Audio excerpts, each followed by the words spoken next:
Going live. You're live. Are we live? Hello, folks. Anyone there? We've got... I'll be able to get the chat on my... yeah, I've just got the notification. Cool. So, we should be rolling. Where's the chat? Anyone there?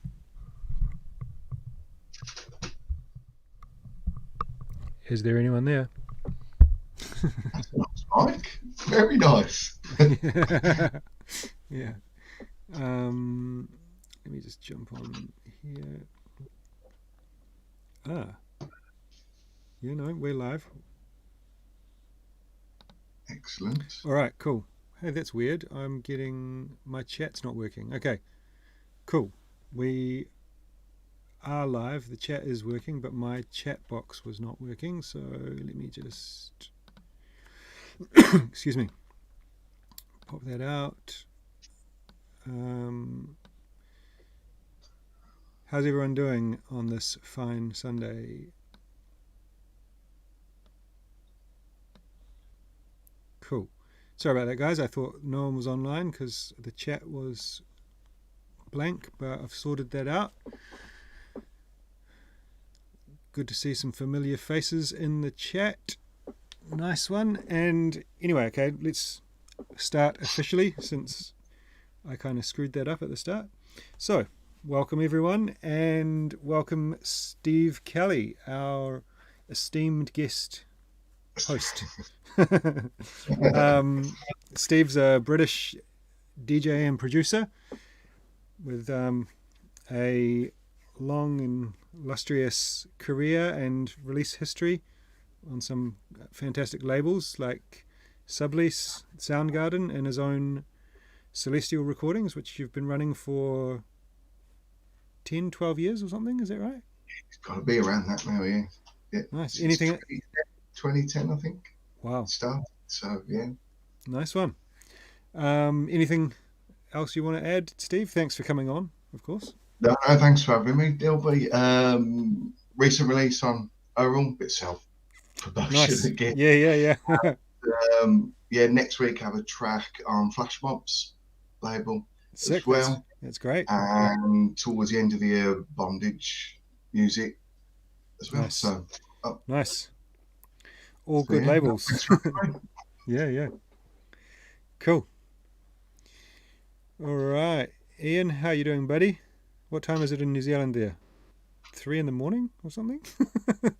That's commitment. You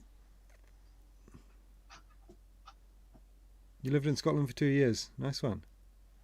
All right. So, guys, since we've got like a guest, we are going to do things slightly different this time. We're going to probably skip through the tracks a bit more. We've also got a whole boatload of tracks. We've got 30 that I've got. Some of those came in quite late, but we'll do our best to get through to them. But obviously, the sooner you get your tracks in, the more likelihood that they're going to get listened to. So we can't keep Steve here all day, so we're going to go for 2 hours and see what happens. But we'll do our best to get through as many as we can. Right? What's up, Kevin? What's up, Downpour? So we'll start from the start, and we're going to kind of skip through the tracks a little bit, and then I'll give my take, Steve will give his take, and we'll see how it goes. We're just kind of freestyling it, right? All right, so Unknown Vibes, a taste of real life. Let's go. Let's go.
Yo, that is sick, dude. I really, really enjoyed that.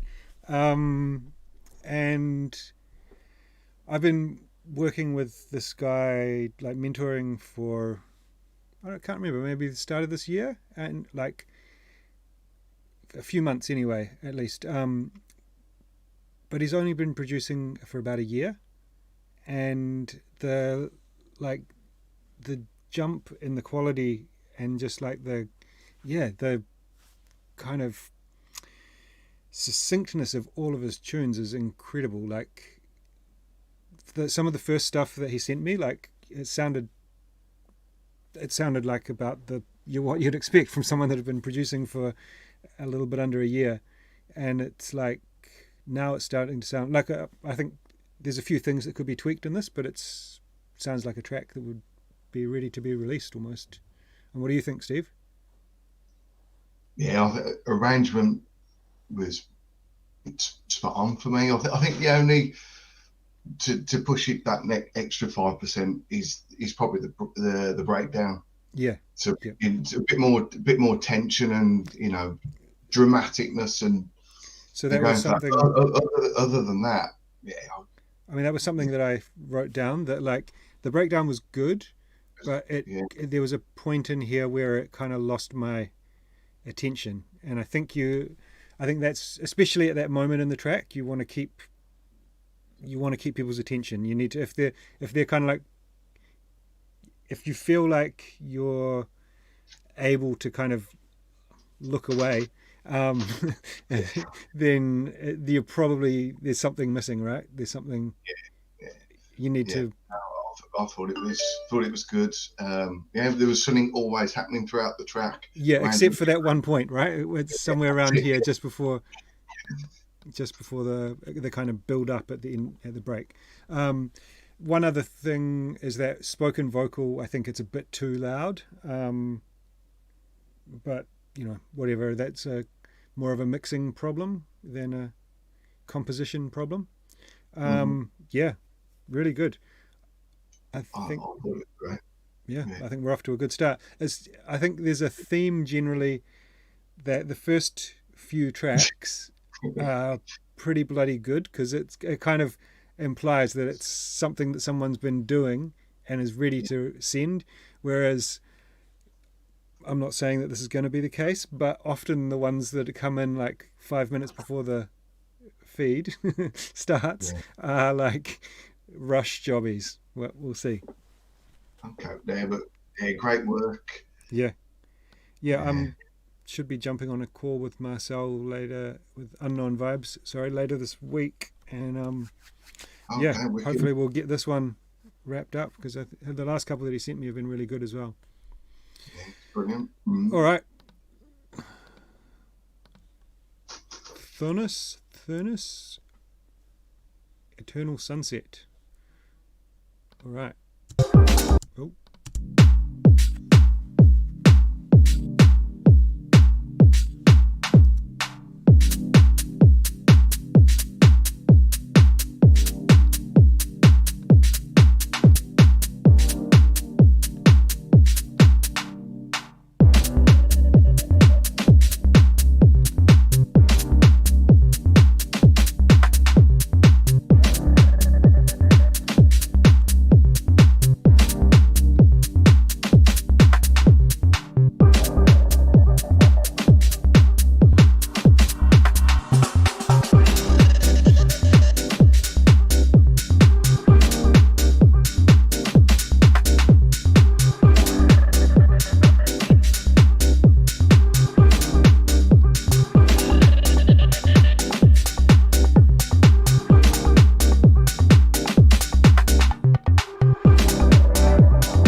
nice deep dubby mood there.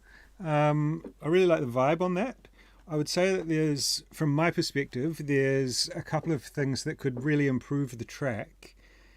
And so, because you've got kind of like, I like to divide a track into two kind of sections, like the foundation of it and the kind of theme or the personality. That when I say like the theme or the personality, I use that to describe like the vocal or the music or the something like that. And then when I'm talking about the foundation, I'm kind of talking about like the really core drums and like the bass line and that kind of stuff that everything else is built on top of.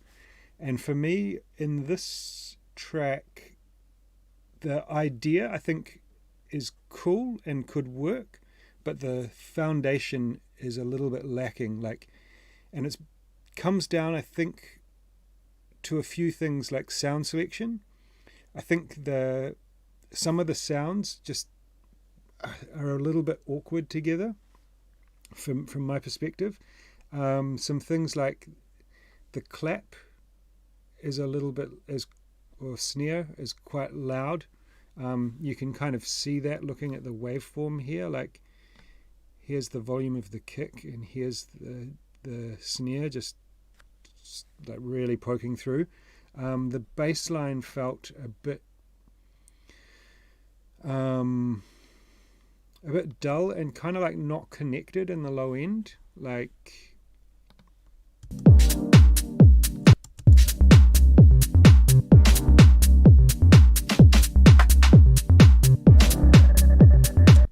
it kind of feels like it's interacting independently from the kick, not like they're really working together as one thing. And it also feels, I don't know, it feels like a little bit dry or something. Maybe it could use like a little bit of reverb or something on the bass line. Yeah. And then in the kind of main kind of basic beat,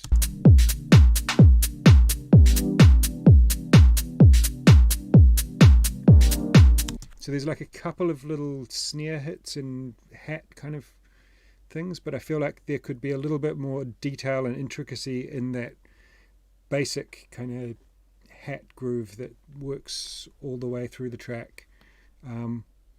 So it's kind of, I think it's in a good place. You can kind of work on that and find elements that fit with the theme that you've created for the track.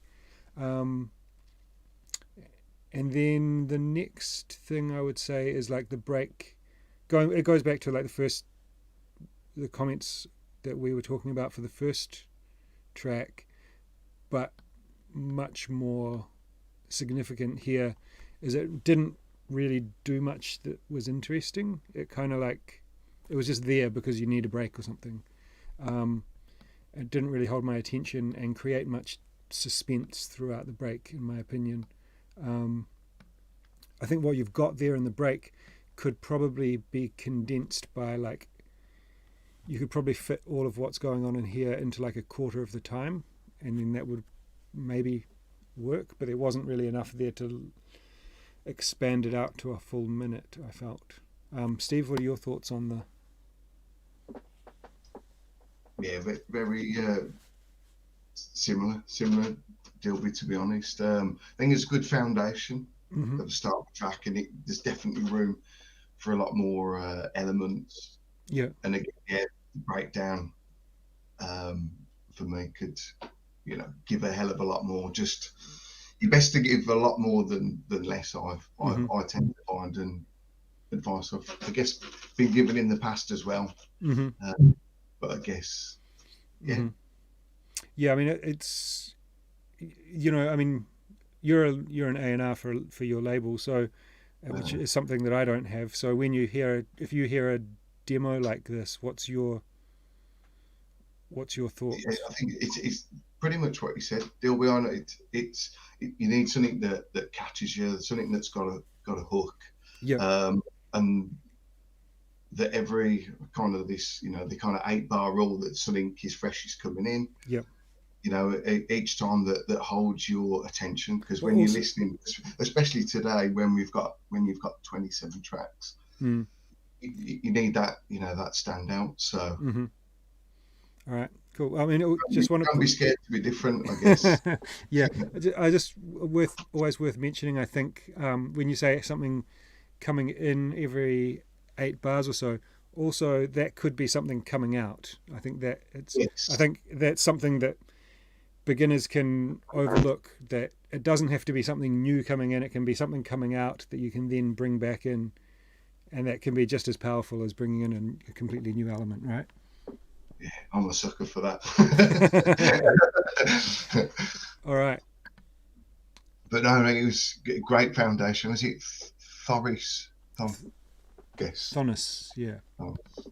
All right. Bite the dub.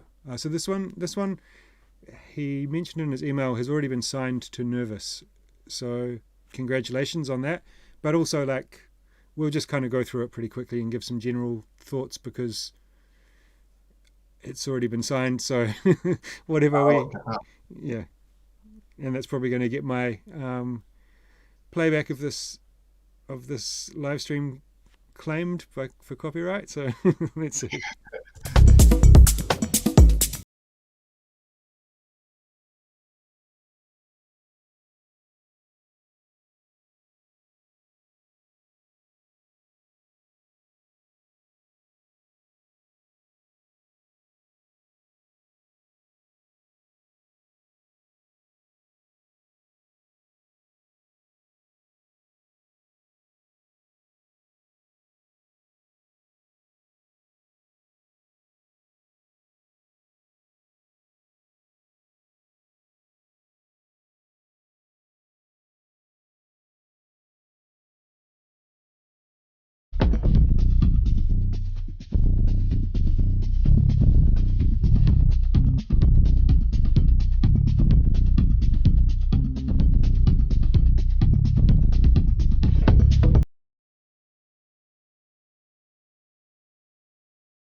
Steve, why don't you start off for this one? You can give me your thoughts. I don't know if it's my side, but when you start the track, it sounds loud and then it just drops. I don't know if it's because we're sharing. I did notice it on the other, but I don't know. Not that that's just it could be just a latency thing that's happening with sharing the screen. Was that Queen by any chance? That's the vocal. Yeah. I'm gonna go out on a limb here and guess that hasn't been resung because it sounds very much like Freddie Mercury, and I'm speculating completely here that it potentially hasn't been licensed either. Yeah. Because Queen is quite a big artist, but or band, whatever. But who knows? Yeah. Complete speculation. Seems, you know, nice little, like, well, I get bits of the. Is it called Bite? Yeah, Bite of the Dub. It's very much a dubby track. Music is so selective. We go back to the variation. You know, it's great. It's been signed. This is only my opinion. Yeah, it's just a bit more variation. It seemed very dubby throughout. I would agree with that. I thought there was also something. The volume of the bass to the kick seemed a bit out of whack. Like the bass seems almost louder than the kick, and also I think the octave of the bass, I think it's like one octave too low. Like if I look at it on my spectrum analyzer, let me just, how do I hang on,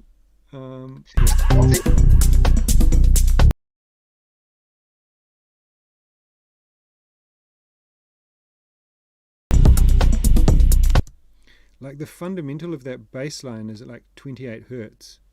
It's big.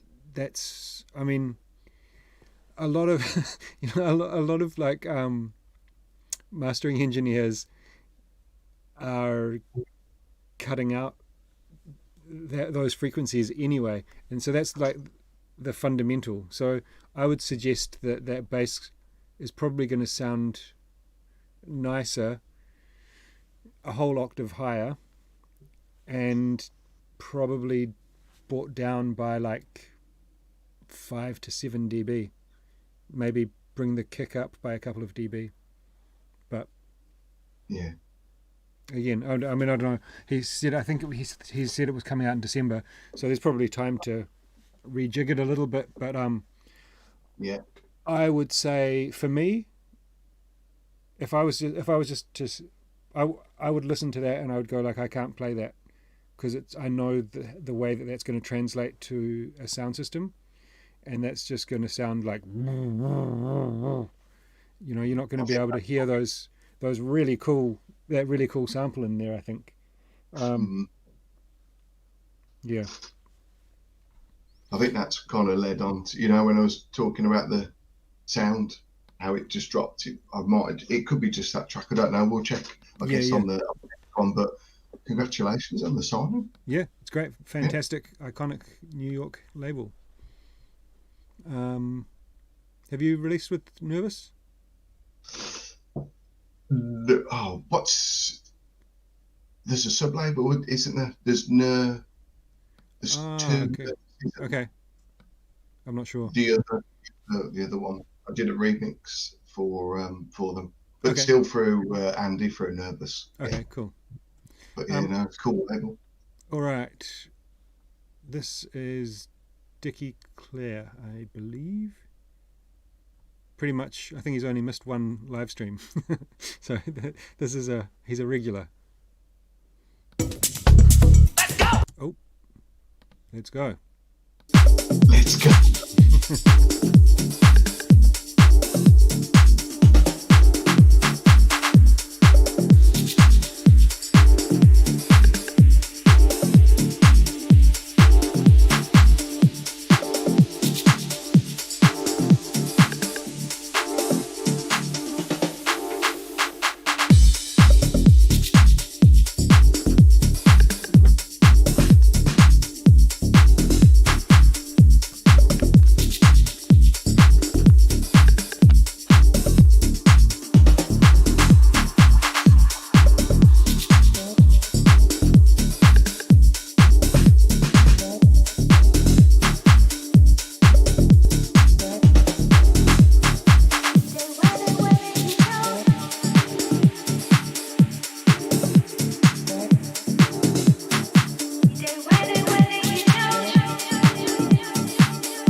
is sick. I really like that one. And being familiar with the producer, I think that's one of the best things that he's sent me to date. He had an EP on which we got him signed on Serrano's Kitchen earlier this year, and I think this is better than those tracks. So cool. I think there's a couple of things that could be fixed up about this that could really bring it to the next level. This thing that comes in here with this vocal,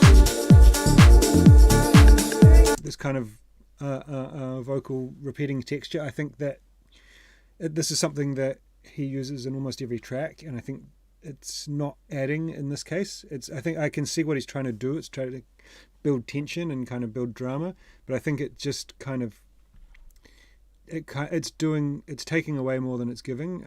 I feel like this part of the track, without it, feels more together. It feels more refined and like. So I think what you're trying to achieve with that, like that energy and the drama, I think that's needed. But I think you can do it with a different element, maybe even just like a 16th note synth or a pad or something else. I feel like it doesn't feel right for this track. The other thing I would say is with the arrangement, this break, again, it's kind of like a common theme in what we've heard, that it's just a little bit boring. It gets kind of interesting towards the end. You bring in this second part of the vocal, and then the kind of the drop is cool, but there was just a lot of kind of static time to get to that. Then you've got this other section here where you've got like this kind of vocal counterpart vocal, like male thing. It sounds like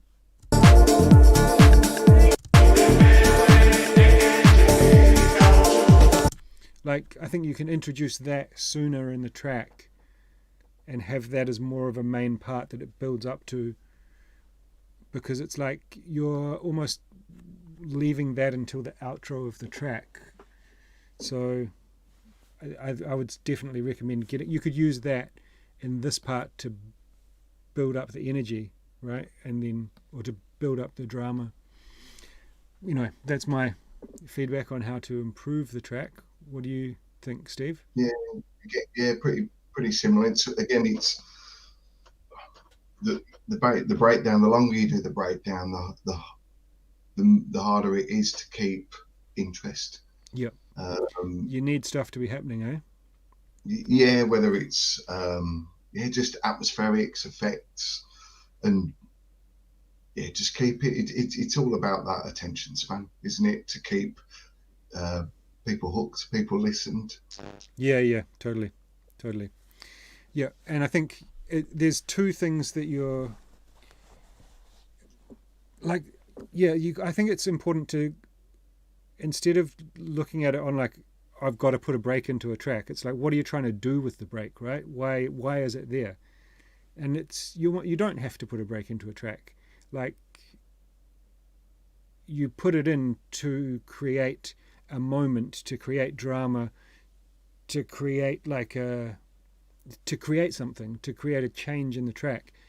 And if you just put it in there because you're supposed to have a break in the middle of a track, and so we'll just paint it in there, and then it's kind of, if it's not achieving that like switch up and tension and drama and energy, then it doesn't need to be there. You can sometimes, I think what we've heard with a few of these tracks is that if you reduce all the things that they're doing in the break by like half or quarter, like by like 50 or 75%, make it much shorter, then there's enough things going on in that break for it to warrant happening. But if you're going to have a break that's a minute long, you need to have a minute worth of stuff happening, and you need to kind of have enough payoff for the listener to go through that minute with you. Yeah, no, perfectly put. Yeah. All right. Dose, hollow point.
Interesting vibe there. Like, I guess it's kind of somewhere like this kind of indie dance stuff, melodic techno kind of vibe. Cool take on that style. And I think that there's, some substance to the track, to the idea, but I feel like it took a while to get to that point. Like, I think from about here sounds solid, but the introduction and stuff just didn't really work. It didn't kind of catch my interest, and like this way that he had the like first half of the bass line playing, and then it kind of it'd play like 2 bars and then, or 3 bars, and then not play for the 4th bar or something like that. I think it just didn't. It's a good try, but I don't think it really worked. And then once the bass line started playing,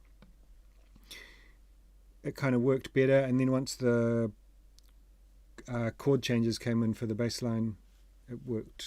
The chord progression came in for the bass line. I think it worked much better. And then the breakdown felt a bit all over the place. I would definitely go reference some tracks that you're in the style that you're trying to get to, and then see what they've done, how their breakdown has like evolved. It kind of I did like the very ending of the breakdown.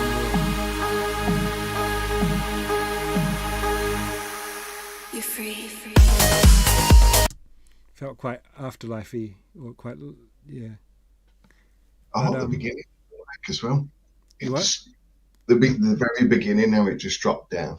Yeah. Very like kind of trancey kind of feel, but I think some of the vocals, there's so much you could put into that breakdown. And again, the 7-minute track, it's a lot again to keep that attention span going. But man, it dies like a 80s-y, breaksy, trancey, I don't know, like you say, indie dance, what they call it now, I don't know. Yeah. I mean, I think it's just a exercise in rebranding, remarketing the same shit, isn't it? I think when you've been in this kind of music game for a while, you kind of see the same things reemerge over and over.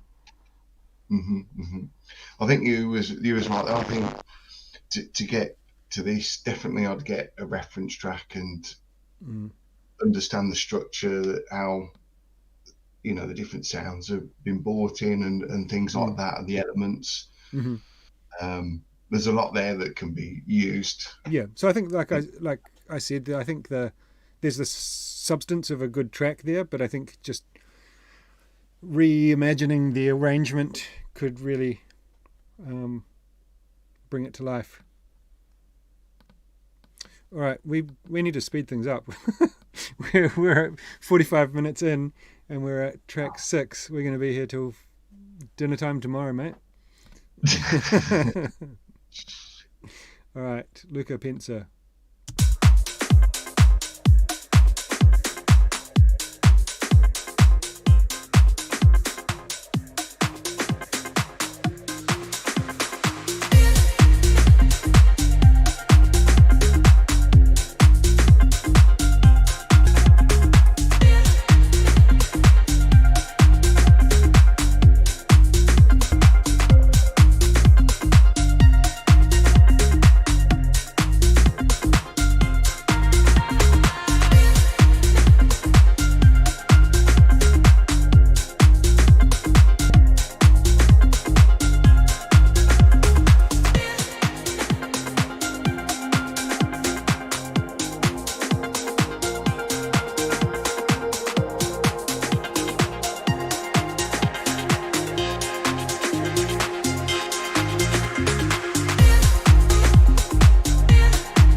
All right, another kind of 80s inspired vibe to me. Maybe it's the vocal and the vocal and the melody to me feels a bit 80s.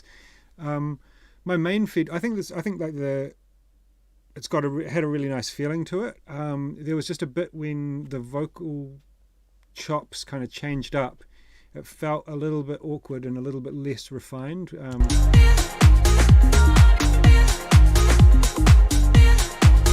I think it felt cooler.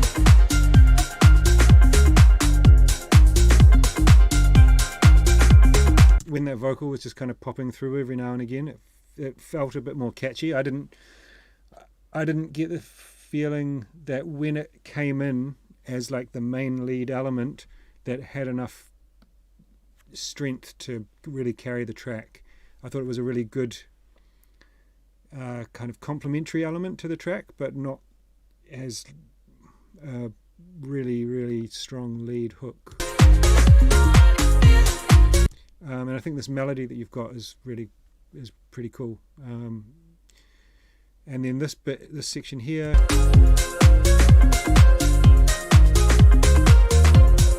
sounds really good. I think with that choppy vocal thing, it just feels a little bit awkward to me, but that's my take on it.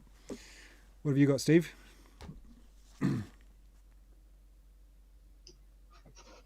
Yeah, I think it had a nice bass line's nice. Yeah,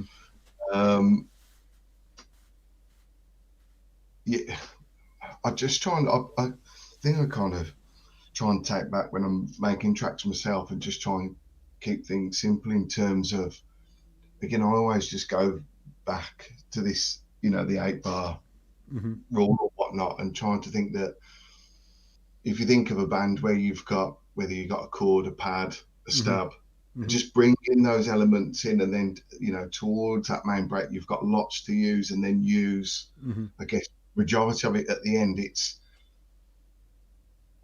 using some of those. I probably could introduce another sound, I think, to help to just strengthen it up a bit. All right.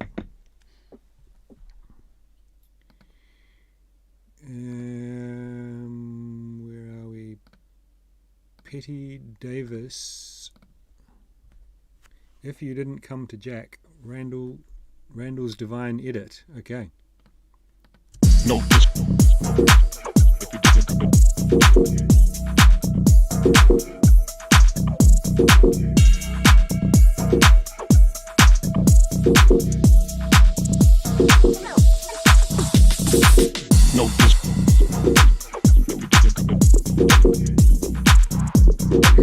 No disrespect. If you didn't come, you didn't come, you didn't come. If you didn't come, you didn't come, you didn't come. No disrespect and all that. If you didn't come to Jack, take a few steps back. No disrespect and all that. If you didn't come to Jack, take a few steps back. If you didn't come to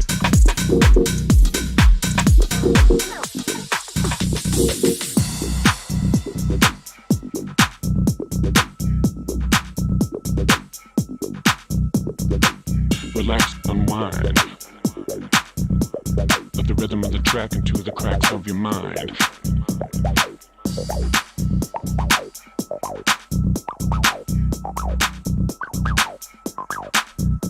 And take it back to a time there was no online, just like knives acting in kind in the vibe. The vibe was divine.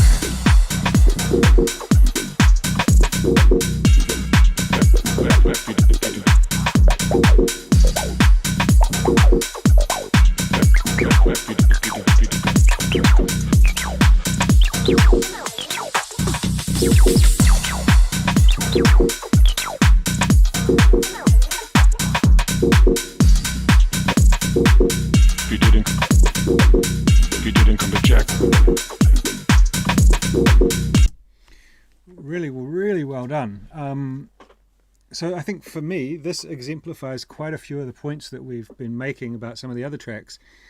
Like in the start, right, the beat is pretty simple, but there's detail. There's like detail in the hats, and there's detail in the kind of little things happening in the background.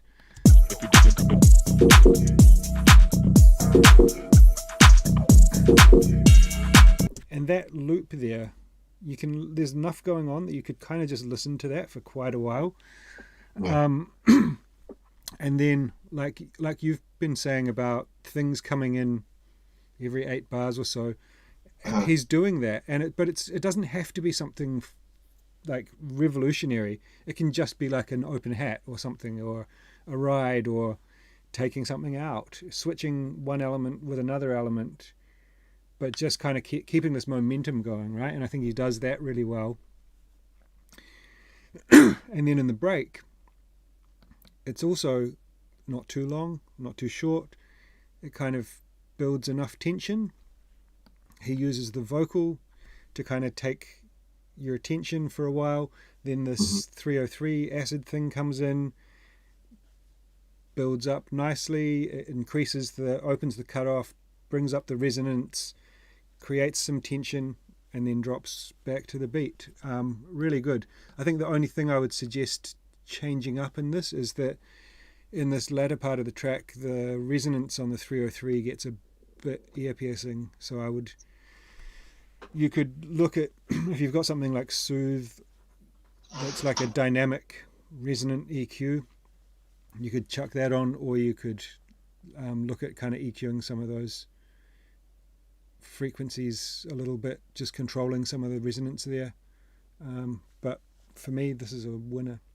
What do you think, mate? It's nice. I thought the drums sounded pretty clean. I mean, yeah, very nice, clean hats. I love the chords, all the stabs that were in the track as well. Yep. Yeah, very cool vocals. I think there's lots to be done with that. Yeah. Yeah, it's good. Good. Good one. All right, Mr. Peacock. Monica, L3.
So my general feedback on this is like cool vibe. I think it's got, it's kind of in this like Hot Creationsy type style, I guess. Excuse me. There's just, so I feel like the track was really compressed, and you can kind of hear that a lot of the elements, especially in the low mids, are kind of like fighting for space. It feels like there's like a lot of low percussion. There's a bass line, a subby bass line, and this kind of like mid bass type thing, and it's lacking some definition in those low mids, I feel like. there's a lot going on. The percussion's very, very fast, and then with this kind of fast trap vocal, it feels a bit chaotic. That's my opinion, but I think it could be, if you can manage that a little bit more, I think that it could be a really, you could probably get it onto a pretty cool label. I think it's got potential to do that, as for sure. What's your Yeah, take? I thought the percussion, the toms, from a sound selection point of view, worked well with the type of vocal that it was. For sure. But the synth on the breakdowns, they felt a little bit out of key to the vocal. Right. Could That be. was the first thing that popped up. I don't know. That was just, my ear, but yeah. That's not my strong suit, so good to have someone here who's got a better ear for that kind of thing than me. All right, cool, good stuff. Yeah, I mean, I think like the vocal matches with the vibe of the stuff, like you said, for sure. I think it just sometimes it's a matter of just picking your battles, right? Or picking like what are the most important elements, and then taking out anything else that's not necessary, right? Yeah, less is more, I guess, as I say. Yes, generally is. All right, Floating in the Cloud.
This is fire. This is a winner for me.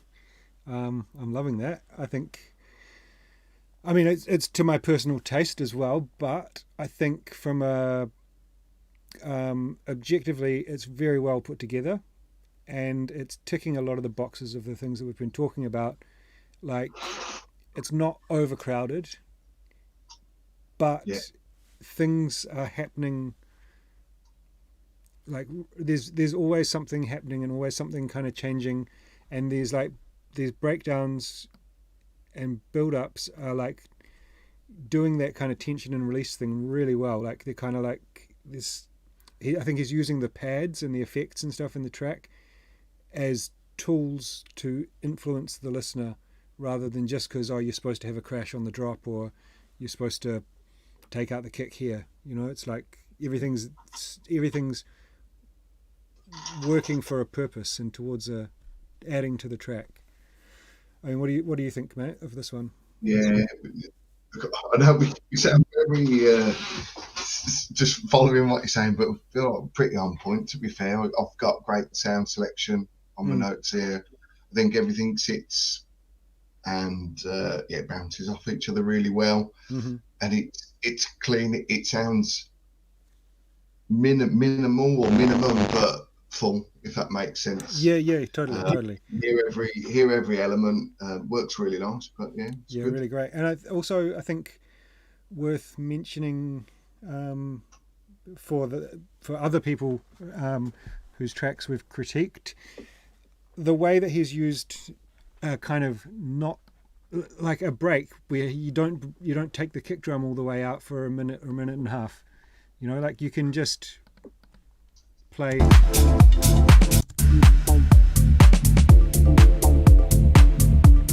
So it's kind of like it fits the vibe of the track to have a section where you've brought things out. This is a break, but you've still got the kick drum in, So it's like then you kind of build down, create tension, drop again.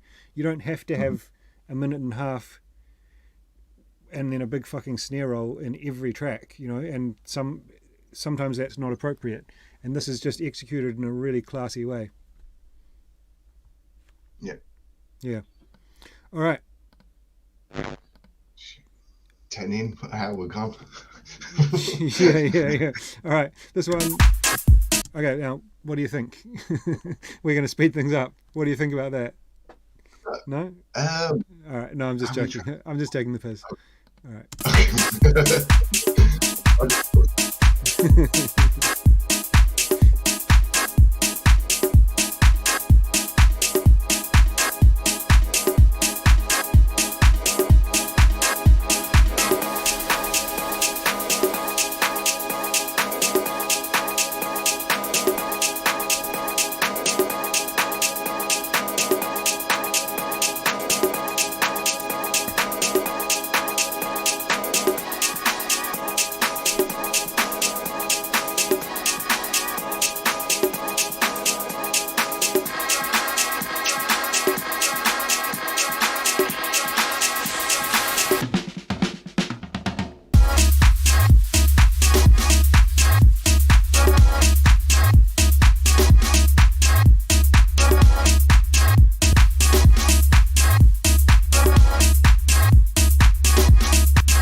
You go first, since I keep yapping on.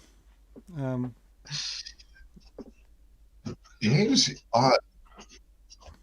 think the screen's playing catch up on the. All right. Something just happened. It's okay. It was nice. It was groovy. I thought the breakdown at the beginning may have been a little bit too long. I'd probably half that or so. Just to get into that. I'd probably bring in a few more. I think you could again bring in a couple of more elements that could suit it. Maybe a nice vocal, which would be cool to help that as well. Yeah, I mean, I think it's got this like old school house kind of vibe, right? Like kind of deep swing, or like going back to that early 2000s kind of house music kind of sound. And I think if you to reference some of those old tracks and look at how they did it, because they used to do those tracks for 9 minutes, you know, but whatever. But there was always something happening and always things going on. Or someone else that would be good to reference for this style would be like Butch. You know, he does these kind of like disco, these long 10-minute disco sampling kind of tracks, but they're interesting and they've got intensity and there's always something happening in there. So I think the vibe is definitely there for me, but I think the execution could be a little bit more powerful. Yeah. All right. Let's go with, what's this? Napstar Serpentine.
Nice. I really like this. Some pretty well executed deep prog kind of thing. I don't know. I think maybe it's a personal thing, but I feel like, I mean, for me, it's the case with a lot of progressive house, especially this style of progressive house. Like the melodies can be a little bit forgettable. And maybe it's just that it's not to my taste, but it kind of like, I like the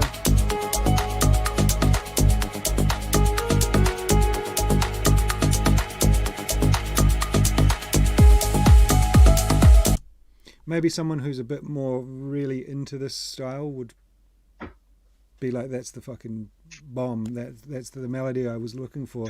But for me, it's a little bit forgettable. And I feel like there could be something a little bit more. So that melody works well in the track for me, but I think there could be something additional, some kind of contrasting, maybe more aggressive kind of synthy distorted kind of hook or something that plays every now and With then. it. Yeah. Um, Yeah. I don't know. Yeah. I appreciated the fact that they bought the kick drum back here, because for me, like, a lot of progressive stuff it's like they're all competing to be the track of the night, like with this 2 or 3 minute breakdown. And it's like I'll find this track that's great, but I either have to edit it or use like the beat jump on the CDJs to get through that breakdown, because people are falling asleep when I'm playing it. And yeah, so I appreciated that there was a kick drum in this section of the track. What are your thoughts on this one? I thought it was cool. I like that aggressive bass line, all that kind of synth kind of growling for what the style of the track was. You know, it's because the pianos are quite light and bright, and then you've got this real, you know. Yeah, for sure. Nice aggressive. Good contrast. Sound. Yeah. Mm-hmm. Yeah. Yep. Yeah.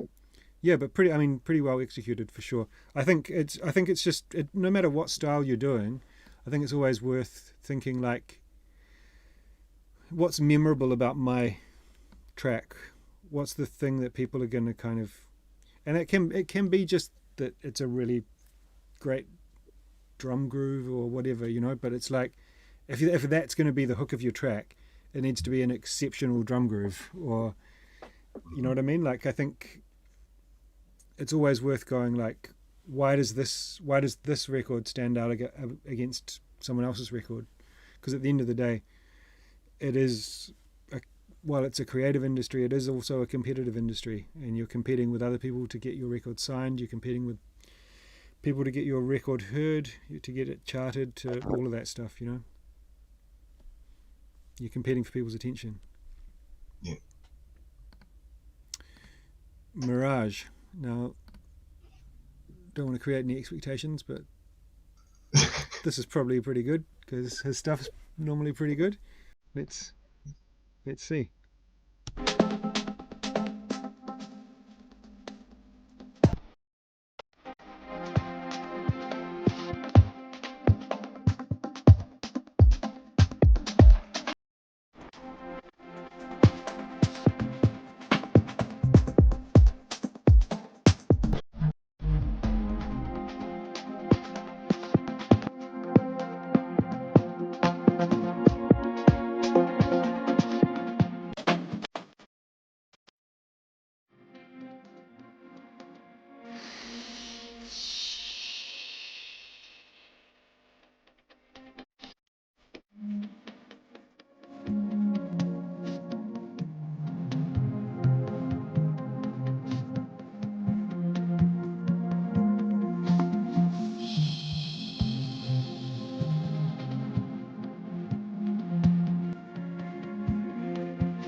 Masterfully executed. The dude is a absolute production machine, in my opinion. If anyone who likes this, or likes just cool deep house music in general, go check out his new release on Valiant, which I think came out on Friday, but it's bloody good. Anyway, this, for me, I would say, I mean, I really appreciate the kind of breaksy garage influence to it, but it feels more like almost like an album track than a club track to me. I would struggle where to play this. That may just be me, but I feel like his music is I'm related somewhat to his music in that it's a similar style to what I produce and play. But what's your feeling for it? Because I mean, it's a style that's similar to your taste in music as well. Yeah, this is a bit more, I guess, breaks. I'm not too sure. So probably similar to yourself where I could fit it in. Maybe if you start the night, you're doing a warm up or whatnot. Yeah. The first thing this could be a nice B-side for an EP. Yeah. Yeah. I mean, it feels, it's like I said, it's really well made, but it doesn't really feel like a single. Could be a cool album track. Yeah. Yeah.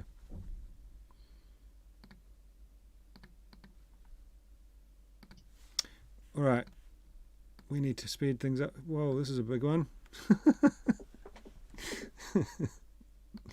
All right, we've got an 8-minute epic here. We're going to listen to about 1 minute of it.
Felt quite bad skipping through that, but it's 8 minutes because there's obviously been a lot of effort and creativity put into that, because it was kind of, there's things, it's shifting, it's mixing things up, it's changing and evolving for the full time, which is great. But again, I would say it feels very artistic and very creative, but I try to think of music in a way of like, how is it going to be consumed and by who? And like, what's the context where someone is going to listen to this? Is it a track for DJs to play, or is it an album track, or is it like, so I kind of, unless it's like something, something on an album where you have a captive audience, I think it would be very hard to place this or get this to a listener, because you've got to think about who are the gatekeepers. Like, is it going to be put on a Spotify playlist, an editorial playlist?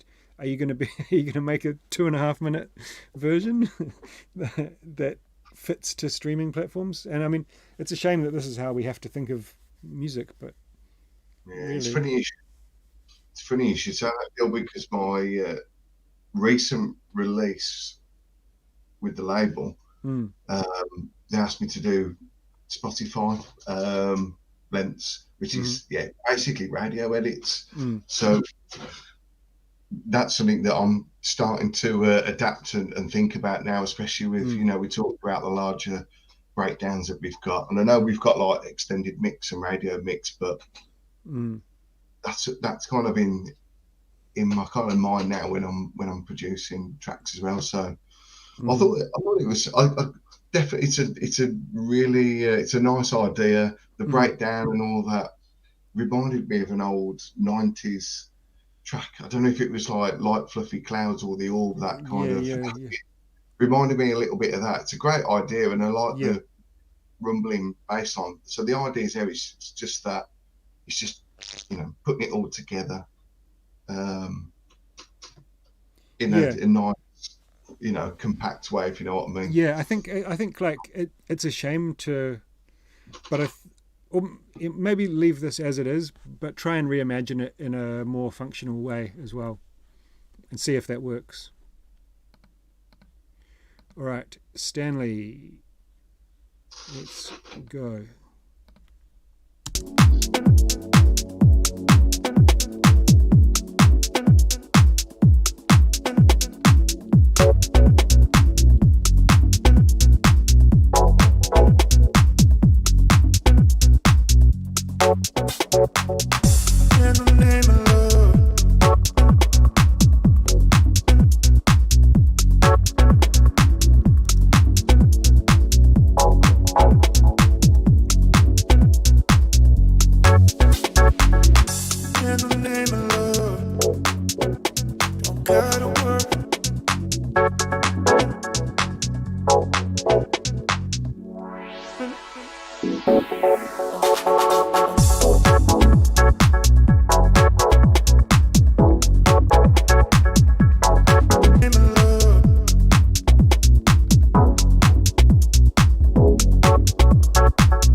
Right. So for me, there's a couple of things in here which I think could be improved. Let's just see what happens here.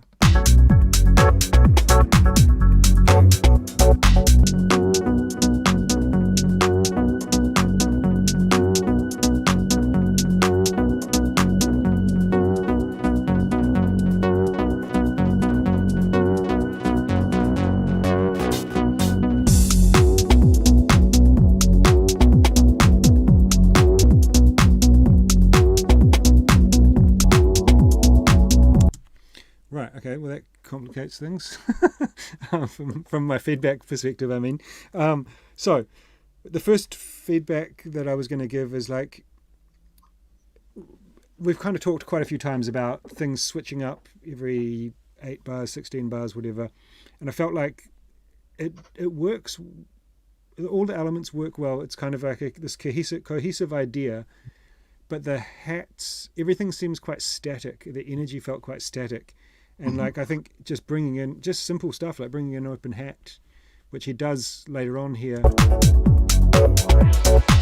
But I think that open hat should come in much sooner to lift up give the track a lift, and then maybe even something more there, like a shaker or a tambourine or a ride or something, to just keep layering that. Yeah, exactly. Keep layering it, and then you can have a section where you take those away.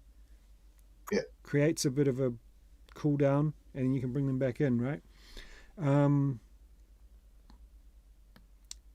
Also, it's really over compressed for the style, I feel like, and that's like bringing up a lot of the elements in the mix. So it kind of like, it's almost like pushing everything too far to the front for me, and making some of the things sound quite harsh and aggressive when it's not really the style for that. You can kind of see here in the waveform how limited the kick and claps and stuff are, and it just makes the track feel a bit too aggressive, in my opinion. And then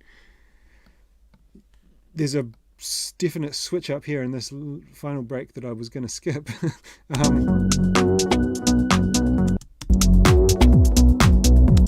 Which is really cool, but I don't think it's right for the track. It feels like something that would be in like an audio jack track or something like that.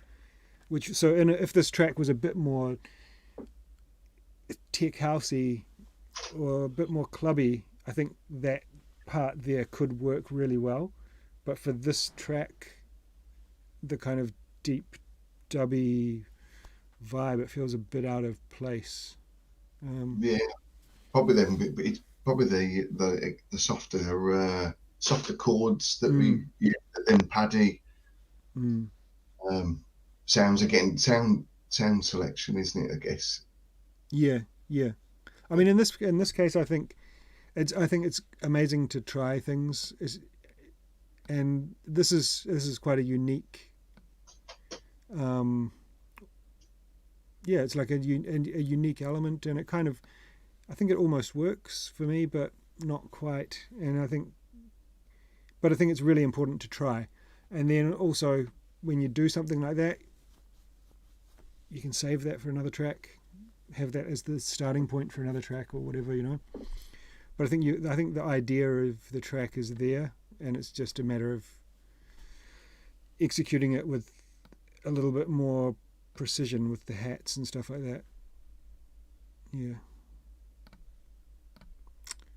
All right, but that's just my opinion. It could be what doesn't work for me could be perfect for someone else.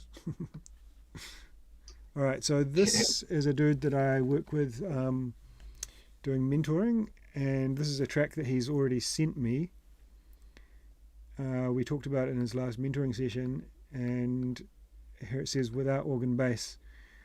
I recommended him to take out this organ bass, which he almost seemed a little bit offended that I said that, because that was kind of like the thing in the track that meant a lot to him. Yeah. And let's see how it goes. So for some context, what he's going for here is like a kind of Levon Vincent, this kind of like gritty, deep housey kind of vibe here.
I'll let you give us your take on that, Steve.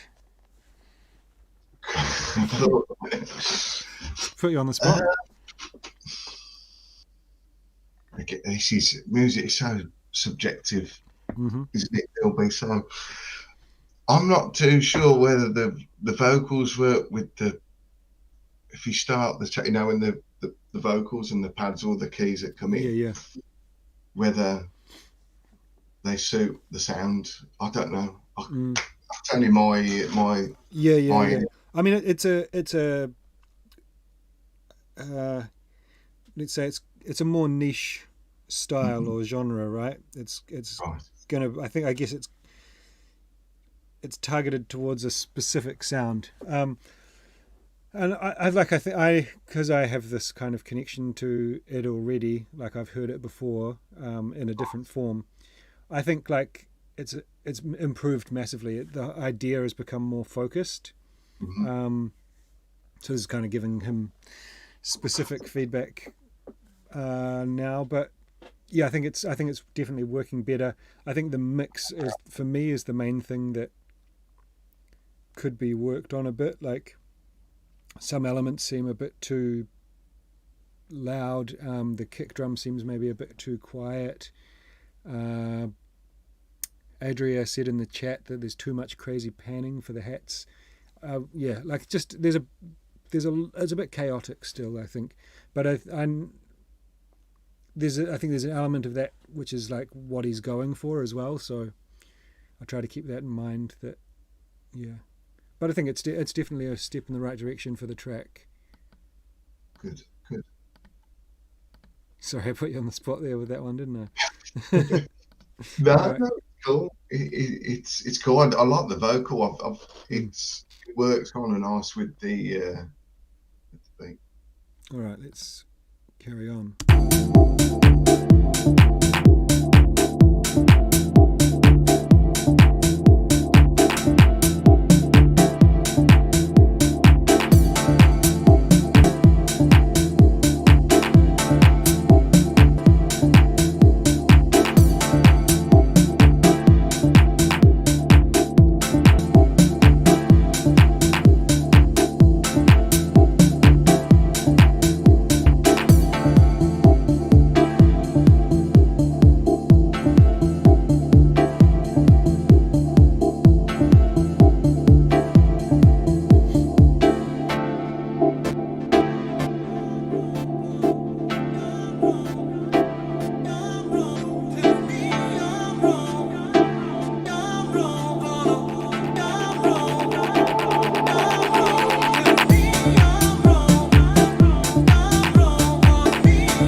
For me, this has got like a cool hook. I really like the vocal, and I think that can often be half the battle of a track, is finding a cool hook, whether it's a melody or a vocal or whatever. But this is a 4-minute arrangement, and it feels static. So if you were to flesh this out to what I would consider an extended mix for this type of music, it's probably going to be 5.5 to 7 minutes or something, right?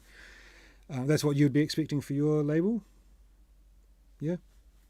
Yeah. You know, and a nice spot. It's about 5.5 minutes. 6. Yeah. Anything over that, struggle anyway myself. But I think it's I mean this is just very static. So it's kind of like, and I think it needs more going on, more switching up, more to keep you interested. And basically, I think the track could be arranged in a much more effective way. But the vibe and the hook is there. I think all the elements there are there. to make it work, but it just the execution of the arrangement isn't quite working for me.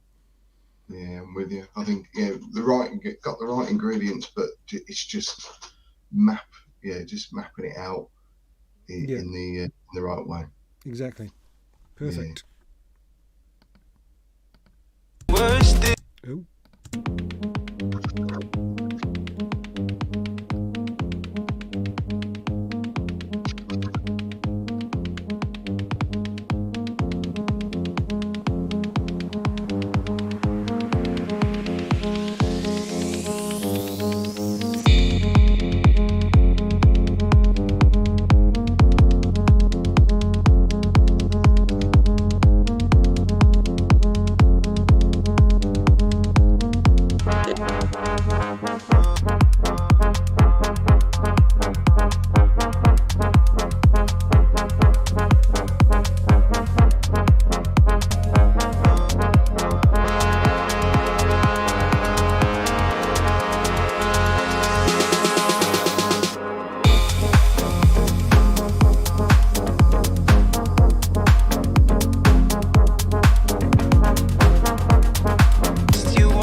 Cool. Really nice vibe. Really, I think everything's there. There's just a couple of things for me. There's like this 16th note hat or tappy clicky thing that's really loud, and it's there from the start, and it kind of, I feel like if it was a little bit more subtle, I think it had a little less attack. It was a bit annoying for me, to be honest. But I think if that was something that was a bit more subtle, it's adding energy, but it's just a bit too in my face, distracting me from the main point of the track, I feel like. And then I think like there's a lot of saturation on a lot of elements, and it's one of these things where if everything's saturated, then the whole track just feels like it's oversaturated, right? In order to make an element stand out as being gritty and cool, you need to have some contrast with some elements that are more clean. That's my feeling anyway. What are your feelings? It was great. It was plenty of tension, nice little break, little gap. Yep. Straight back in. Reminded me a bit the sound. Remember that? Is it Walking with Elephants? Oh right, yeah. The reminded me a little bit of using some of the similar sound to that. Yep. Yeah, that was another thing. I felt like all the melodies and stuff worked really well.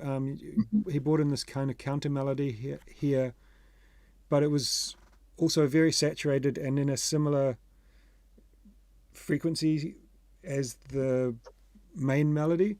So they're and then the vocal comes in also quite saturated and quite compressed.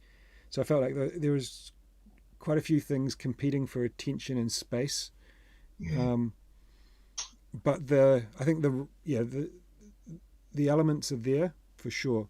I just think maybe rejigging some of that could make the track seem a bit more refined. And that clicky synth is not clicky hat thing is not for me. Functional, but I think it's the right element. Maybe just the execution of it having a little bit less attack on it, and then you could have it like opening up with some white noise or something. But anyway, let's roll.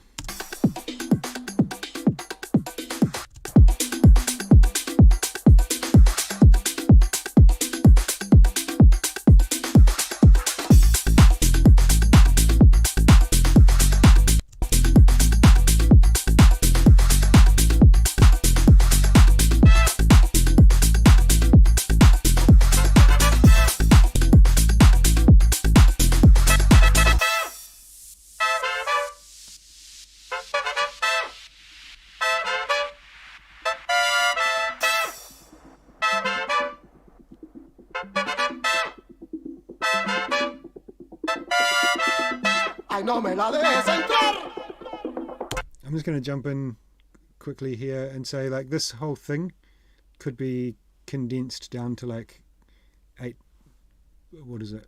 How long is it? 8 bars, like, I don't know, 2 bars or something. Like, I don't think there's any need to have this drawn out and repeated.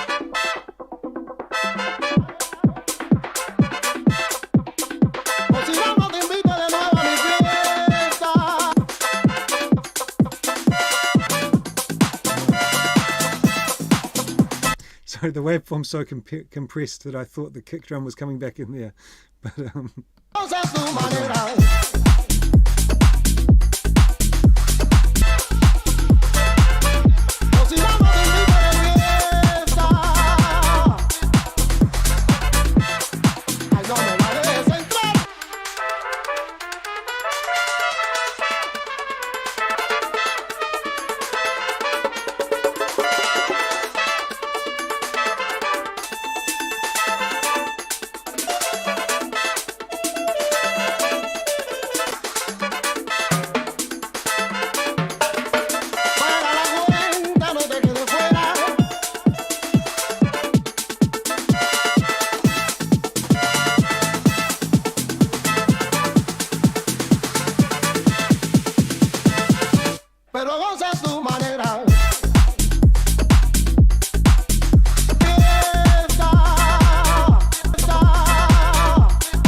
right, I think the arrangement on this is a bit, I mean, it's chaos. It's pretty much a whole breakdown. Like, the whole track is a breakdown.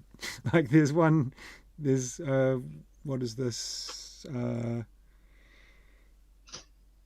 minute breakdown, then there's 30 seconds of track, and then there's a 2-minute, minute and a half breakdown.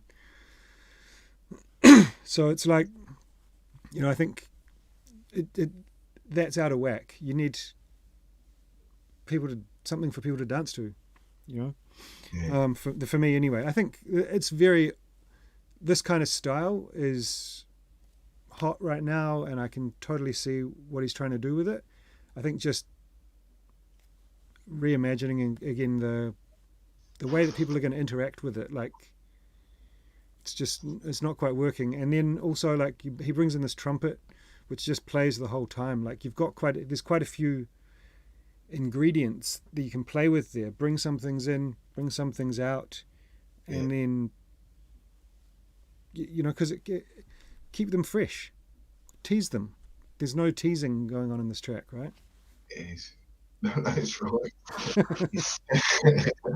I just thought about other things and about teasing, but no, it's true. You don't, you know, you've just got to tease a little bit and not show all your cards, I guess. And I mean, you know, like Michael Beebe and Clooney and the people that do these tracks and that do them well, they do that really well. They have like this beat that's really infectious, groovy, and then it teases something, and then it goes back to this kind of like quite groovy, dry, pumping beat. And I think that's the way to do it. Yeah, the bass line's cool. I really like the bass lines, isn't it? Yeah. I think it's more tend to learn as well that people just want to hear a beat, especially with now. Obviously, COVID has gone, and you're getting back out there. I'm recently going to nights myself, stand up and dance when you're just hearing good beats and drums and bass lines, and you're just like, maybe I'm putting in a bit more myself, and that's just people just want that beat, don't they? So again, I'm with you. Deal with that little snippets and yeah. I mean, I think everything's there to make it a great track. I think it's just a matter of reimagining it a bit into a more functional dance floor banger. My buddy Downpour just had a really cool track out on Klaus L from cool label from Zurich, Switzerland.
Cool.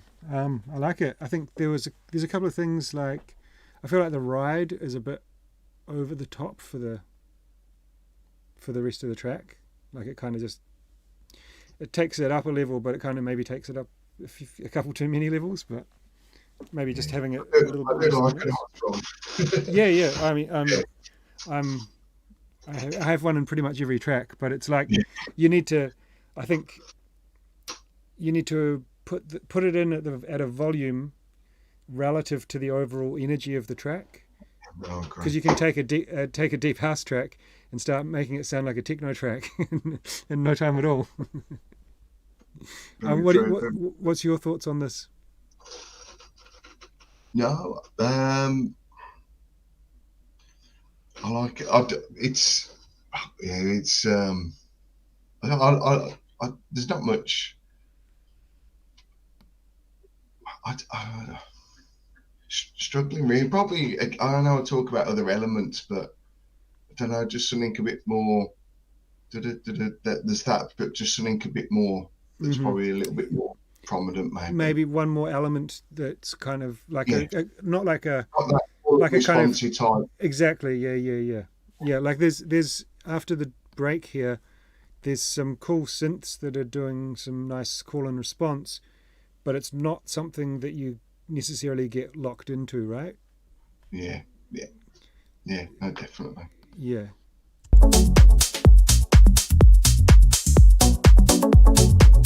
Something to respond to that, I think, it'll be two elements, but it kind of it's going to be bigger than the sum of its parts.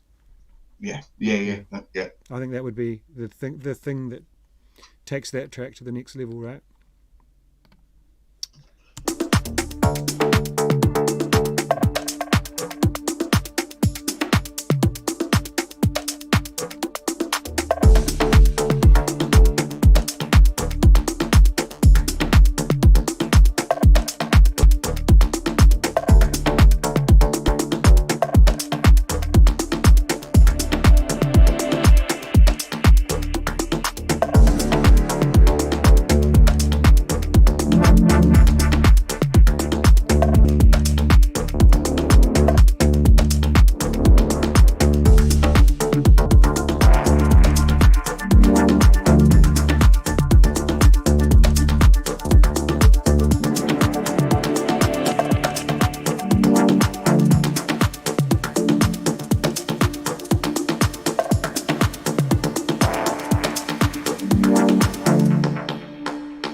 detailed and well produced, like really, really solid stuff. My only, I don't know, I think it feels like there's kind of, for me, a hook missing, like something to really latch onto. There's lots of nice melodies and stuff in it, and then if I look at the frequency spectrum, it's kind of like around this, what is it, like 1 to 3K mark. There's kind of like a gap missing of, that's kind of the space that a vocal or something could occupy, and that's, from a psychoacoustic perspective, that's what humans really, they gravitate to that frequency spectrum because it's the same as the human voice. So it's always good to have like something in your track there. Yeah. What do you think about that one, Steve? Yeah, I could say this probably definitely sitting in that organic housey type of space, definitely. I mean, I think. Yeah. Sorry, carry on. I think it's really important to, like, details are important, but details, you can have a track that's very, very simple, stripped back, and doesn't do much, but if it catches you, if it hooks you in, it doesn't need to, right? And I don't think the opposite is necessarily true, that having a track that doesn't have that hook but has loads of details, it doesn't compensate for a bloody good hook. Yeah. I don't know if I articulated that very well, but no. It's difficult here. Just as the track's played on some of them, the sound kind of drops from where I am, so I'm not too sure if if I'm getting the quality right. Right. I'm struggling a little bit with some of the tracks, but I'm kind of getting the gist of what's happening. Right. I know it's the first time we've done a stream like this, so all right. I'm just trying to work as best, but I think I don't know, maybe from what I'm hearing, maybe something like again, I don't say a bit vocal, or just bringing the parts and the elements in, and just again keeping that. All right. Yeah, I mean, that for me, it was like exceptionally well produced and very detailed, and all the parts sounded really well done, and everything fit together well. But it was missing something for me to go. If I was in a club or coming into a club and I heard 10 seconds of that from the other room, I don't know what fucking track it is, and I probably never would. It's not like, if you think about, if you hear Mandy and Bookashade body language from the other room, you're like, that's Mandy and Bookashade body language. All you have to hear is that dun dun dun dun, and what track that is. Yeah. So I think it's always worth keeping that in mind when you're writing something. That what's the hook? Yeah. Anyway, let's carry on. We got 4 minutes left, that's so quick. And 10 minutes, 10 tracks to go. So 3 seconds each. I'll feel free to jump off anytime you like, but I'll probably go through till 5:30, and give these guys. It'll be good to stay. I mean, All right. It's cool.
mean, for me, this feels like, so when this came in, I was like, oh, this sounds really fucking pro.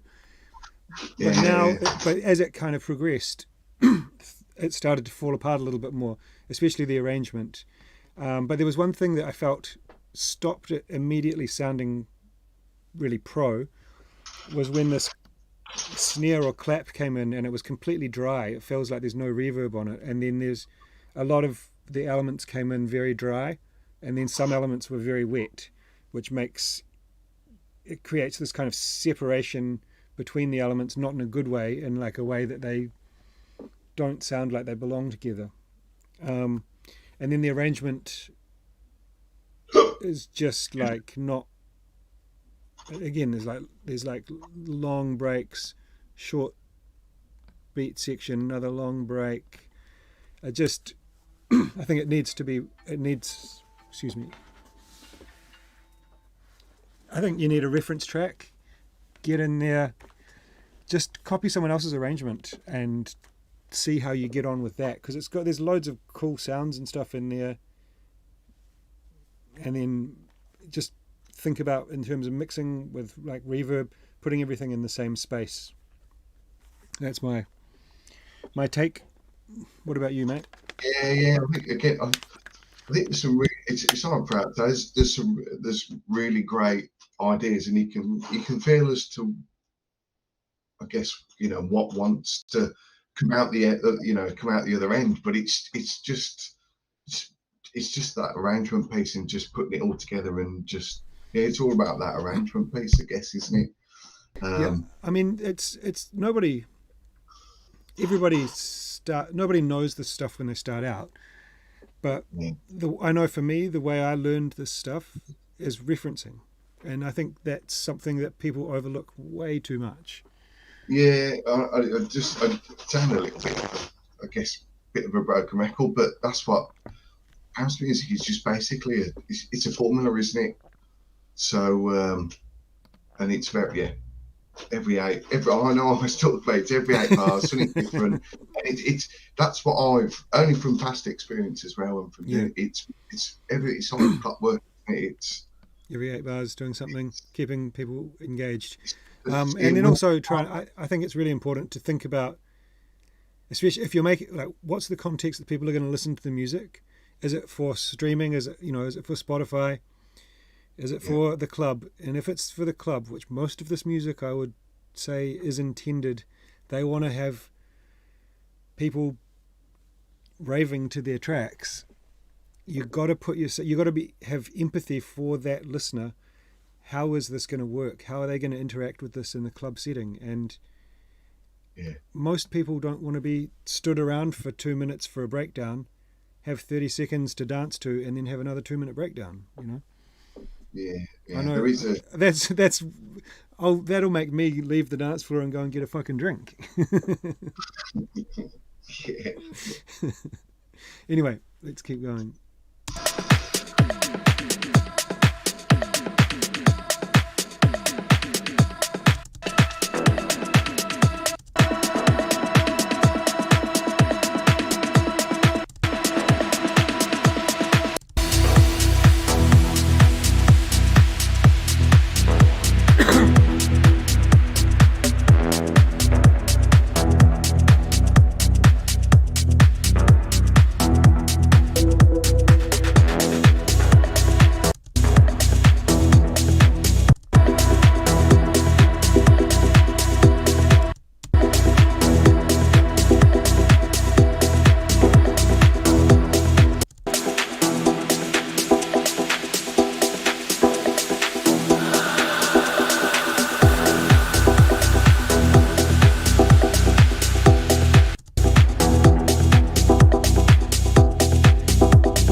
For me, it's really solid. I really like the vibe and the atmosphere of it. It's just kind of lacking a hook for me, but yeah. What do you think, mate? Your mic is muted. First time, I just got to it. I like the bass line. I think it's a nice. Yeah, it's good track. I like the stabs and the chords and the elements that are within that. But again, yeah, it's that noticeable hook, I guess, isn't it?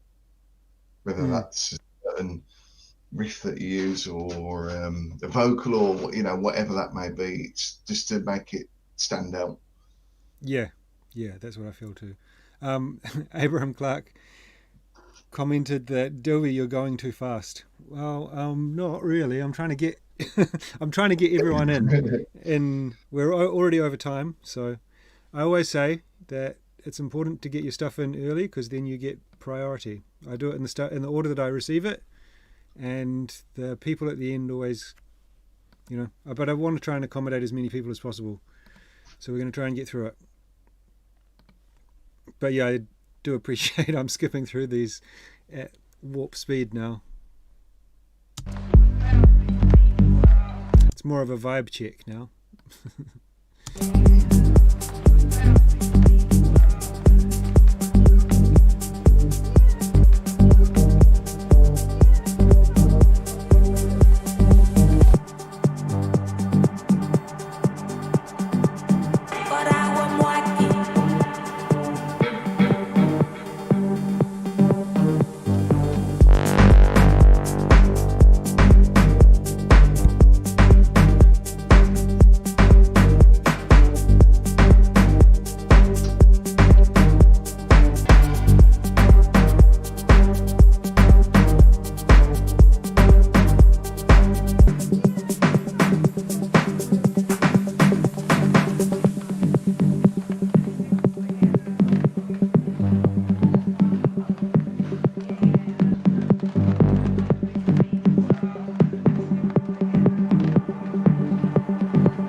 Someone commented that they could hear my mouse clicking so much, so I muted my mic.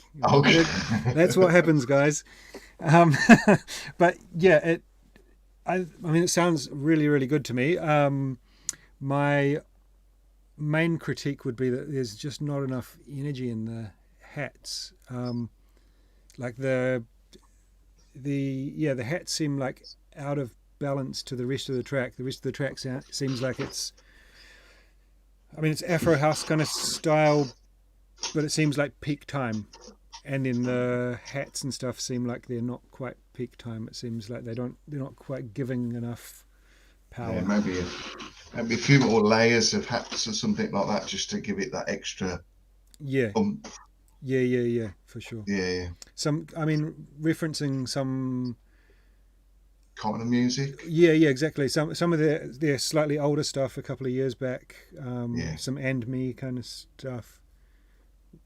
I think you'll find a contrast in that because it's got that kind of foundation, but then the high end percussion isn't quite matching up to it. That's my feel.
Rock on. I mean, I thought that was really cool. It sounds quite unique, and actually, in a roundabout way, it reminds me of a track by Jamie Stevens and Anthony Papa on Salador. It's got some really nice detail. Okay, OBS reconnected. Okay, I just got a notification saying OBS disconnected, so let me just check the stream. Okay, I think we just dropped out for a minute there. Okay. Let us know in the chat if it's all working. Oops, I just doxed myself, I think. Did I? I might have. You're still with him. Okay, everything good. I'm not sure if I just doxed my fucking IP address and stuff. Let's see. We weren't prepared for that. I think we still.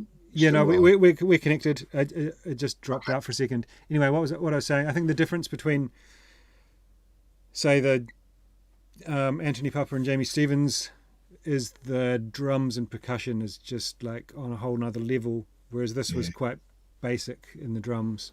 Lots of detail and stuff going on in the synths and things, but the drum groove wasn't really catching me.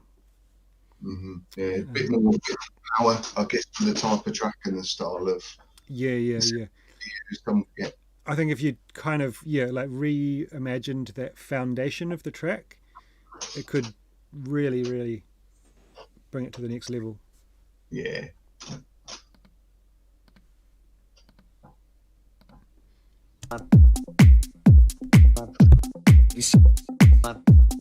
Make it volume.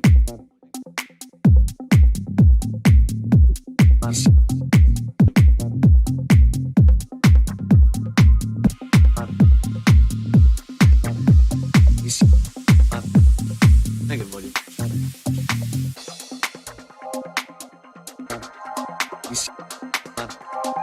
Make it volume. Make it volume.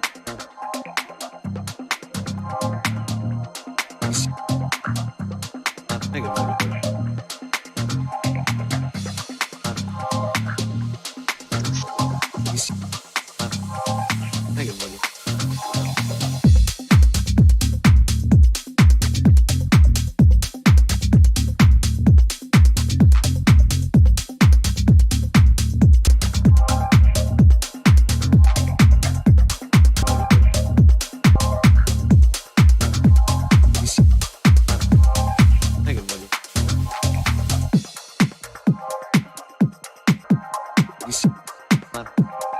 Make it volume.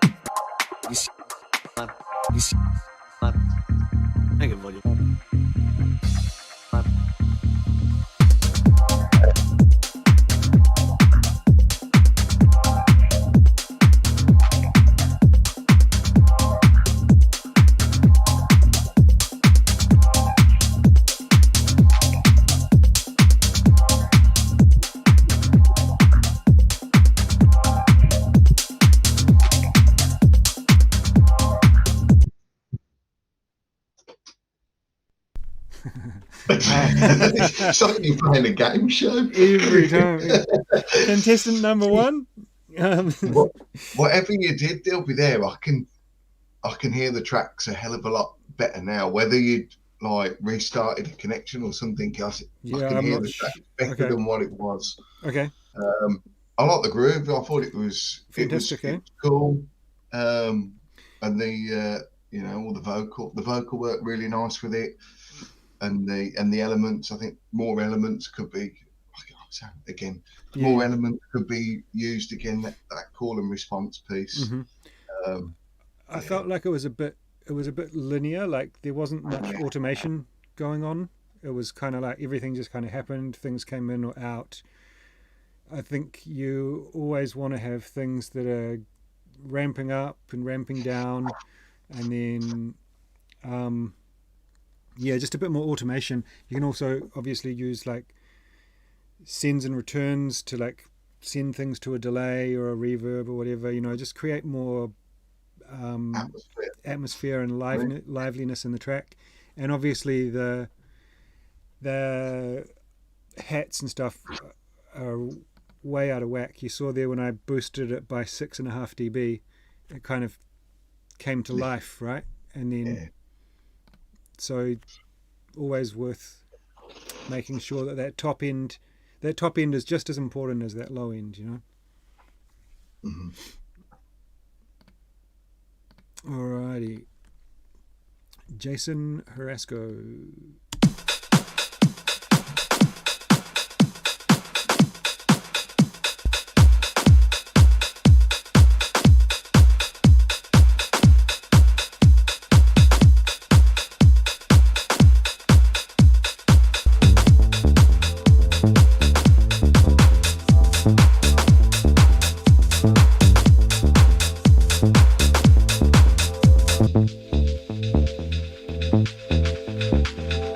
Always just hope that something works out great. If nothing, you have a good friendship with the person. Size in every wall, from floor to ceiling, records.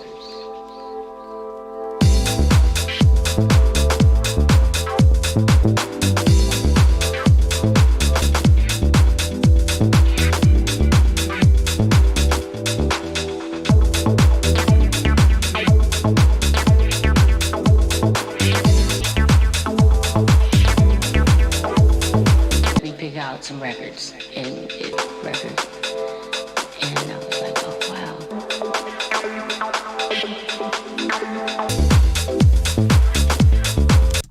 I mean, for me, this is like really solid, groovy, nice. Love the vibe. I think there's way too much reverb on quite a few elements. That clap is like by the time the next clap's playing, the first one's still going, you know. It's just the reverb tail sounds like it's in a theater or something rather than like in a nice room where you might record some drums. So I think if he got the mix sounding a lot tighter, that track would be great. Yeah, I love it. I love the bass. Definitely. Really. It's a perfect. The vibe of it's perfect. Warm up track. Yeah. It's got a good like good feeling. You know, like fun, nice vibe to it. I think just sort out that mix and good to go. Yeah. Very classic elements in there as well. Like it's like I like it. Had that the bass line had the feel of like Mr. Fingers or something like that. Yeah.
track. I think it's working. It's got a nice fun vibe to it.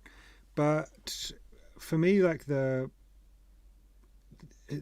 hats sound it's this funny thing that in this, especially a lot of this type of Afro influenced music, I hear the hats sound harsh and dull at the same time, like, and I think a lot of it comes from people EQing their hats. Like, so if you've got like loads of shakers and stuff, then you cut them and then you don't add something in this kind of like lower end to balance it out, you kind of, it feels like you're lacking power in the hats, but also they're really harsh, and it's kind of, I think that's happening here. You want to get a nice balance across that frequency spectrum, and then you can, if you do that, you can use less elements but have a more full sounding track. It ends up way easier to mix. And yeah. There's a bit of a going on today with all the tracks. I feel it's very, I don't know, is it like similar vocal styles and influences, that like Eastern? Yeah, there is a bit. Yeah. Not that it's wrong. It's just, it's interesting that you've got 30 tracks and there's a similar vibe of vocals being used and sounds. That's so that's the in sound in I don't know.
So for me, my number one feedback about this, there's lots of cool, nice parts, but the track is very linear, and there's not, I think, just using different types of automation to introduce those elements rather than just having them drop in, drop out. The drums are very static. So just creating some more dynamics, some more like automation is going to really bring that track to life, I think. Yeah, it's mad, isn't it, how much, there's not much, like you say, there's not much going on, it's less is more, so it feels full. But like you say, if you use that, automation, the filters, reverbs, delays, all that kind of stuff, just basically polish up that track. Perfect little beach. Yeah. Perfect for, be adult. Yeah. It will be, that kind of sound would be perfect for. Is it Clovo? Yeah. Clovo. Yep. For sure.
How about we dance?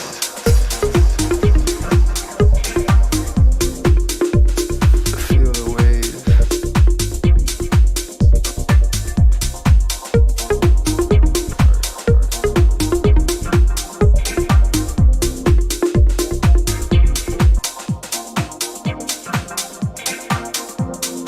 Wouldn't go deeper.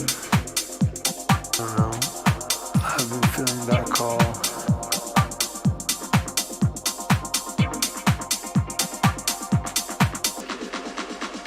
Just let it happen.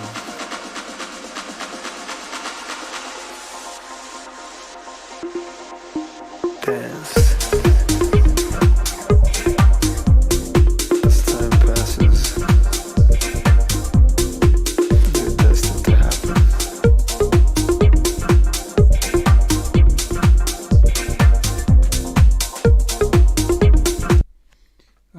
Yeah, I like the vibe on this. It's cool. I think there's a couple of elements that, like this, I don't know what you call it. I think there used to be a preset on the Arturia Mini Moog called Popcorn or something. I always think of this little pluck thing as being called Popcorn. It's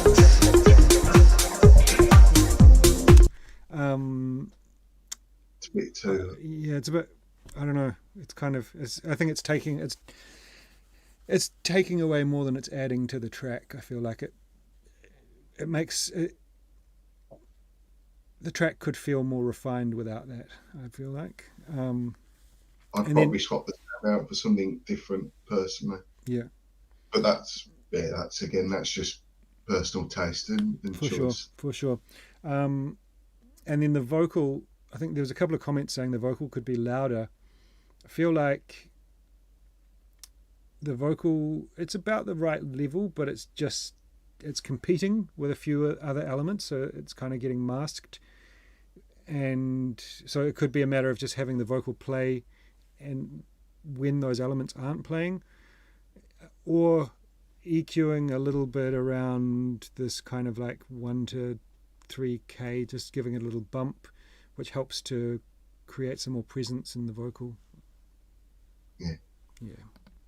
I All like right. it though, nice little groovy. Yeah, for sure. Good vibe. Yeah, love it. All right, we're getting down to the last one. Squeeze my paw, I rise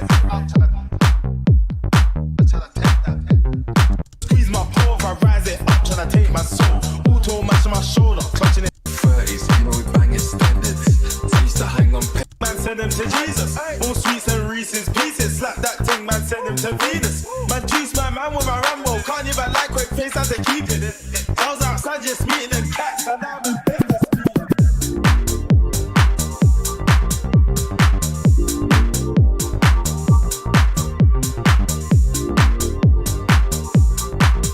I can't even like this, ain't no good book.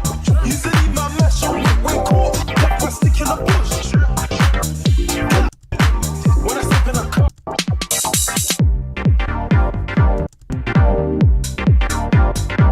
See man keep shit on the net. Dying or art does a fucking troll. Big slap that thing, man, send them to Jesus. All sweets, can't even like quick face as a. I learned how to whip from terms. I can't even like this on water. So I'm going to say here that this needs some referencing, because the arrangement and stuff isn't working. Like it's you've got a vocal coming in, you've got kind of everything coming in after 15 seconds, you know, and it's getting on to 5 minutes of a track. So just get some like extended mix arrangements in there that work, that DJs are playing, and see what they're doing. Figure out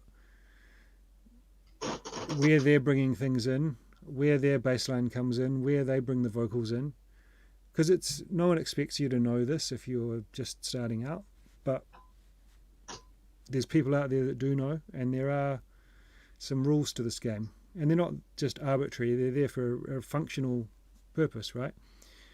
When you're DJing and you play a track and the vocals start at 15 seconds, the crowd is not going to hear that vocal because yeah. There is with the house music. There is definitely a certain formula, isn't there, in terms of that arrangement piece, and it is fundamental, especially when you're mixing and you've got that beat coming in. It's just reference. That's how I started. Literally tried to copy a track and just obviously not to get it sent out, but to learn and to practice and understand exactly where would what come in.